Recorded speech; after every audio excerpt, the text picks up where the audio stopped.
আখেরাতের যে আমার কিছু করণীয় আছে এটার খবরই নেই।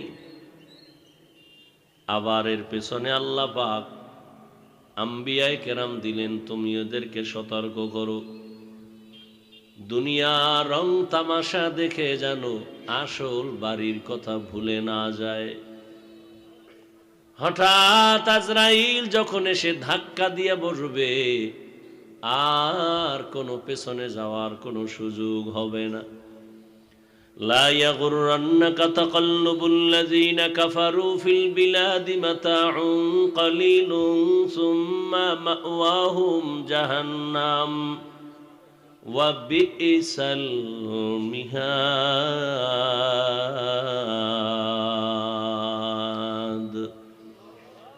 দুনিয়ার বেঈমানদের বানানো গুলশান আর বাড়ি দ্বারা দেখে পাগল হইও না এ আখিরাতের যাত্রী।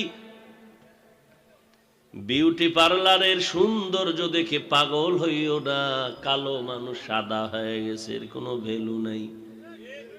বিউটি পার্লারের সৌন্দর্য কিছুক্ষণ, হঠাৎ পানি লাগলে রৌদ্র লাগলে সব শেষ হয়ে যাবে। স্বপ্নের মধ্যে দেখতেছো তুমি বিলকিসের সিংহাসনে ঘুরতেছো, মখমলের চাদরে বসা, স্বপ্নে দেখে কত আরাম, ডানে বামে হুর পরি তোমার খেদমত করতেছে, মজার খানা রেডি হচ্ছে, স্বর্ণের টেবিল। হঠাৎ তুমি খানাটা মুখে দিবা, এমন টাইমে চোখ খুলে দেখো তুমি সেরা কাঁথা নিয়া বালিশের সাথে তুমি মোলাকাতে ব্যস্ত হয়ে গেছো। কই গেল বিলকিসের সিংহাসন? কোথায় আমার হুরগেলমান? ঠিক এই দুনিয়া যা কিছু দেখো স্বপ্নের মতো। দুনিয়ার স্বপ্ন দেখে চোখ বন্ধ করে, চোখ খুইলা গেলে সব খালি। আর আখিরাতের লাইনে তুমি তাকাইয়া তাকাইয়া স্বপ্ন দেখো, চোখ বন্ধ হয়ে গেলে দেখবা সব খালি। এ দুনিয়ার এক বিন্দু কোনো মূল্য আমার আল্লাহর আদালতে নাই। শুধু আল্লাহ একটা কাজের জন্য দুনিয়ায় পাঠাইছেন, আখিরাতের কাজ করবার কোনো কাজ নাই। এজন্য আবার আল্লাহ দয়া করে তোমার পেছনে অনেক ব্যক্তি লাগায় দিলেন, বুঝাও। আম্বিয়ায়ে কেরামদের বয়ান চলতেছে, সাহাবায়ে কেরামদের বয়ান এক এক করে আস্তে আস্তে এখন সব বন্ধ হয়ে শুধু ওলামায়ে কেরামের বয়ান চলে। দাওয়াত ও তাবলীগের লাইনের বয়ান, পীর মাশায়েখের বয়ান, জুমার খতিবের বয়ান, উলামায়ে কেরাম বক্তাদের বয়ান, এত বয়ান। সবার একটাই কথা, দুনিয়ার মধ্যে থাকবা তবে খবরদার, একটা মাছ আছে কাদার মধ্যে থাকে কিন্তু কাদা গায়ে লাগে না। একটা মাছ আছে নি, কাদা মাটির মধ্যেই থাকে, অনেক ভেতরে থাকে, কিন্তু ওই কাদা মাটি গায়ে। কি মাছ বলে আপনার এলাকায়? বাইন মাছ। মাশাআল্লাহ, আমার সাথে মিলে গেছে। কারণ ভাষা এক দেশের বলে না বুলি, আর এক দেশের গালি। বিশেষ করে চট্টগ্রাম আর সিলেট আইলে কথা বলার আগে খুব ভাবতে হয়, মনে হচ্ছে এটি মুসা নবীর যুগের হিব্রু ভাষা। ভাইরা আমার, তাহলে ওই মাছের মতো তুমি কাদা মাটির মধ্যে থাকবা, বাইং মাছের মতো, তবে কাদা যেন গায়ে না লাগে। দুনিয়া নামক জগতে তুমি ঘুরবা, বাজারে যাও, সব ঘুরো, কিন্তু দুনিয়ার ময়লা যেন তোমাকে গ্রাস করতে না পারে। কেউ বলছেন দুনিয়াটা এমন একটা বাথরুমের মতো। কিসের মতো? আচ্ছা, আপনি মনে করেন এটা কোন থানা? রাজনগর থানায় একটা বিশাল বড় টুরিস্টের জন্য হোটেল বানাইলো, 5 স্টার। এত সুন্দর হোটেল বানিয়েছে, বাহির থেকে টাইলস লাগানো, সুন্দর চেহারা দেখা যায়, বিদেশি টাইলস। এবার সবাই কমপ্লিট করে সাইনবোর্ড লাগায় দিছে, এই ঘরের পুরো ফ্লোর যদি কেউ কিনতে চাও বা ভাড়া নিতে চাও, প্রতিদিন 5,000 টাকা দিতে হবে। 1 মাস যদি থাকো তোমাকে ছাড় দিয়া 50,000 টাকা দিতে হবে। এইভাবে যখন এলান করলো, নাম শুনে দেখার জন্য আসছে। কথার কথা আবার পেছ লাগায় না যে রাজনগর হোটেল কই। বাঙালি তো নিজের দোষ দেখে না, অন্যের দোষটা বেশি দেখে। কয় ভাই দাওয়াত, কয় আলহামদুলিল্লাহ। কয় আপনার বাড়ি? কয় নওজুবিল্লাহ। হোটেল দেখে খুব খুশি। 50 কেন, 5 লাখ থাকলেও আমি পুরাটা কিনে ফেলবো। ঘুরে ঘুরে ঘুরে ঘুরে 10 তলা পুরা বিল্ডিং দেখলে এত সুন্দর চেহারা দেখা যায় বাহিরে ভেতরে, এত সুন্দর টাইলস লাগানো, ডাইনিং রুম এত সুন্দর, বেডরুম এত সুন্দর, ড্রয়িং এত সুন্দর। পুরা তালাগুলো লিফট ঘুরে ঘুরে দেখছি, কিন্তু বিল্ডিং এর সব কিছুই ভালো লাগে। কিন্তু পুরা 10 তলা বিল্ডিং এর মধ্যে একটা বাথরুম নাই। কি নাই? মাথা গরম হয়ে গেছে। এই হোটেলওয়ালা ভাই, এত সুন্দর বিল্ডিং, বাথরুম কই? আরে ভাই তুমি বুঝো না, এটা সংরক্ষিত এলাকা, পরিচ্ছন্ন এলাকা, দুর্গন্ধ মুক্ত। আমরা এখান থেকে 13 কিলোমিটার দূরে বাথরুম বানায় রাখছি। কোনো প্রয়োজন হলে এখানে রিক্সা আছে, ভ্যান আছে। বাথরুমের যদি কোনো প্রয়োজন হয় তুমি কলিং বেলে চাপ দিবা, তোমাকে টানতে টানতে ওখানে নিয়ে যাবে। কাস্টমার বলে ফিরিও যদি দাও মরতে রাজি, তোর এই বিল্ডিং নেওয়ার জন্য আমি রাজি না। কারণ কি? কারণ কি? বাথরুম। বাথরুমের এত দাম? কথা হলে তুমি আমারে আগে যদি বলতা আমি পুরো বিল্ডিং বাথরুম বানায় দিতাম। কোনো পুরো বিল্ডিং না। তাহলে আমার একটা ফ্ল্যাটের ভেতরে 3 রুমে 2টো বাথরুম দাও। 1 মাস আমারে সময় দাও, জনমের মতো বাথরুম বানায় দেখাই দিই। কারে কয় বাথরুম? সময় পাইয়া এবার বেডরুম এত সুন্দর না, টাইলস মোজাইক লাগায় এত সুন্দর করে বাথরুম বানাইছে। হাই কমোড দিছে, ইংলিশ কমোড, সামনে আবার এসি লাগাই দিছে।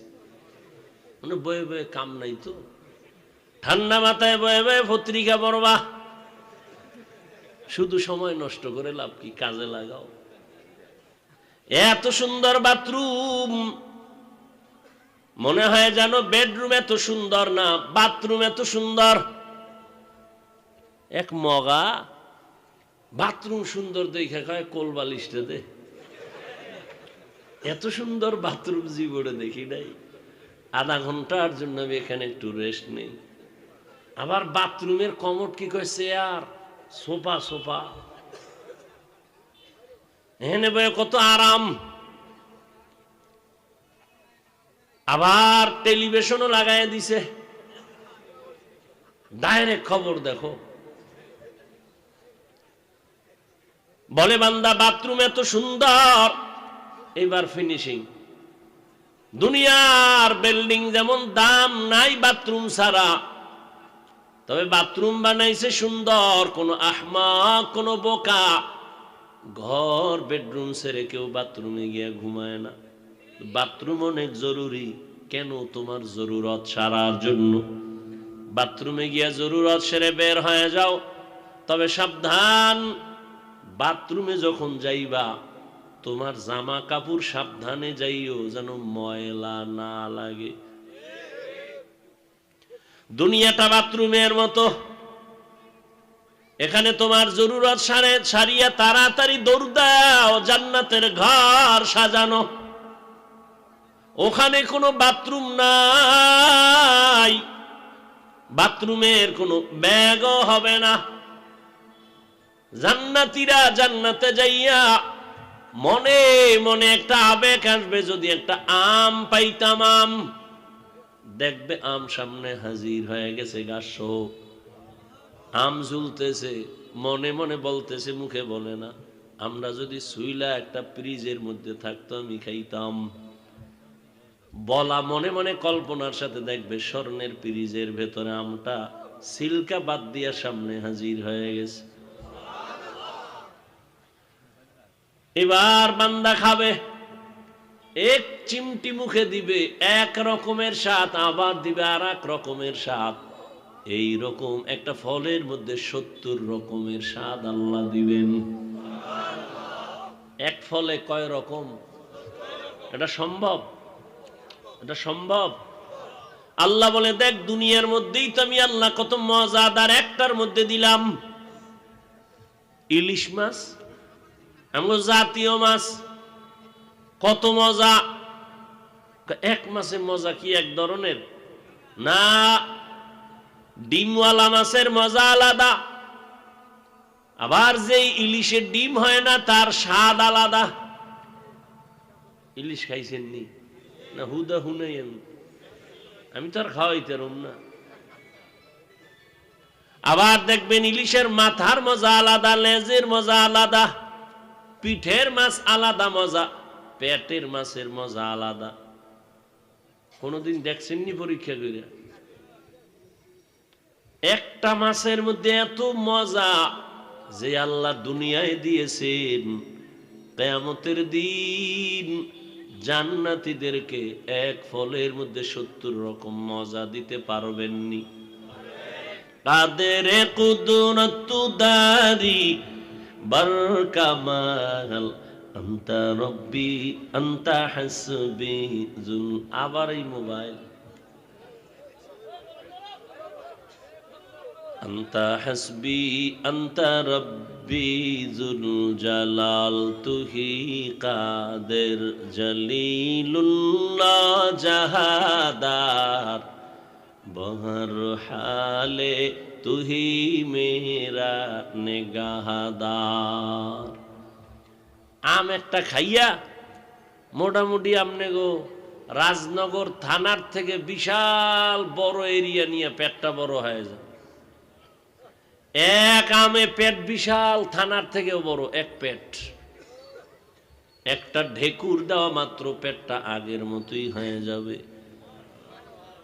বাথরুম নাই জান্নাতের মধ্যে, শুধু সুঘ্রাণ, কোনো গন্ধ নাই, দুর্গন্ধ নাই।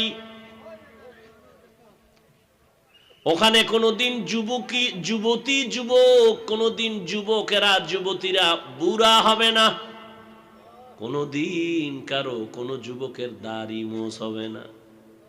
এমন সুন্দর জান্নাত আল্লাহ জান্নাতীদের জান্নাতে দিয়া এরপরে আল্লাহ জিজ্ঞাসা করবেন, এই জান্নাতীরা জান্নাত পাইয়ে খুশি নি?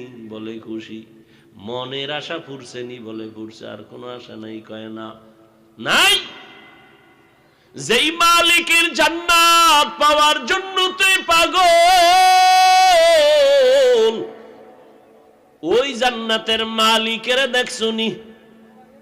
জান্নাতীরা বলবে না, দেখতে মনে চায়নি। বলে হ্যাঁ মনে চায়। আল্লাহ বলবে, ফেরেশতা এবার ওদের রেডি করে দাও। পূর্ণিমার চাঁদ যেমন কোটি কোটি মানুষ তাকায় দেখে, কোনো ভিড় লাগে না, আজ আমি আল্লাহ জান্নাতীদের সামনে পূর্ণিমার চাঁদের থেকে বেশি আলো দিয়া আমার আশিকদের সাথে মোলাকাত দিব। আতিনা ফি দারে দুনিয়া না হাসান, আতিনা ফি দারে উকবা না হাসান, ইয়া গিয়াসাল মুস্তাগীসিন ইহদিনা লাফতিখারা বিল উলুমে ওয়াল গিনা। হর গরিদে নেকতু তৈয়ার হ্যায়, जो न मांगे उससे तू बेजार है। বাথরুমে যদি ঢুকো সাবধান, ময়লা যেন জামায় না লাগে। দুনিয়া নামক বাজারে গিয়ে আখেরাতের কামাই করবা, তবে সাবধান, দুনিয়ার ময়লা যেন তোমার অন্তরে না ঢুকে। যদি ঢুকে যায়, বাথরুমে তো যাব সতর্ক, ঠিক আছে, হঠাৎ যদি ময়লা লেগে যায়, তাড়াতাড়ি লেগে যাওয়ার সম্ভাবনা অবশ্যই আছে। অতএব পরিষ্কারের জন্য সাবান রেডি রাখ। কি? সাবান রেডি রাখো, হুইল পাউডার রেডি রাখো, পরিচ্ছন্ন পানি রেডি রাখো। দুনিয়া নামক গ্রহে আইসা আখিরাতের বাজার করতে গিয়ে দুনিয়ার ময়লা অন্তরে ঢুকতে পারে, এখন সাফ করার জন্য অস্ত্র রেডি রাখো, সাবান রেডি রাখো। দুনিয়ার ময়লা যদি লেগেই যায় তাহলে তুমি দ্রুত সাবান দিয়া অন্তরের ময়লা দূর করবা। অন্তরের ময়লা হলো গুনাহ, গুনার ময়লা দূর করার আখিরাতের সাবান হলো আল্লাহর নামের জিকির। লা ইলাহা ইল্লাল্লাহ, লা ইলাহা ইল্লাল্লাহ, লা ইলাহা ইল্লাল্লাহ, লা ইলাহা ইল্লাল্লাহ। আসমান জমিন গায়রুল্লাহ, পাহাড় পর্বত